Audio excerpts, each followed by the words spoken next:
olórí máa ní sùúrù. Kí ni? Ṣùgbọ́n àtàbá ṣe dé báyìí ó ṣe bí ọmọ Nàìjíríà kí ló ń ṣe? Mi like ẹ torí ibi tí mi ti ń bọ̀ ọmọ a máa. No, calm down. More posh. More for. Ọ̀gá. Ó lágbára ṣé ibi tí mi ti ń bọ̀ àkín kanra mọ́jọ́ tó ń ṣe báyìí. Irọ́ ó ṣàti gbọ́bọ̀ ilé ta ṣe. Má ṣe báyìí. Má ṣe báyìí fáwọn tèmi lé. Wọ́n máa ṣe ni wọ́n máa. À ń gbà tí o ṣe wà sí Àyìndé là ń jó mo posh. Mo ní ọmọ ní sùúrù kan mọ́ jó.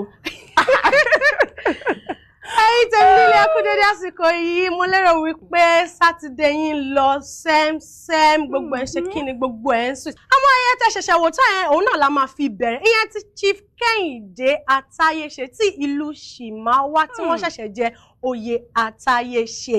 Bẹ́ẹ̀ ni. Àmọ́ èmi bọ̀ jẹ́ ká kọ́kọ́ fún olórúkọ wa. Orúkọ tèmi ni Moráyọ̀ Olúwaṣeun Joseph. Ọmọ bàbá alámọ̀ tí àwọn olólùfẹ́ mi ń pè ní mo posh.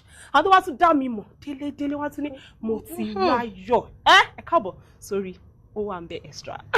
Olórí Olúwakẹ́mi Ìyàndá lórúkọ tèmi most beautiful olórí náà ní bẹ́ẹ̀ ni sweet 16 figure 8 tó ń sọ lọ́lọ́ yẹn náà ṣàtẹ̀sí. Mo jẹ́ pé mo posh ti dé ó fẹ́ wá ṣe rival bọ̀ mi ò ní wo bẹ̀ torí pé kí ni mi ò ní wo bẹ̀ mi ò wọ́dọ́ mo posh. Ẹ ká dókè lọ́nà yàrá lé à ń bọ̀.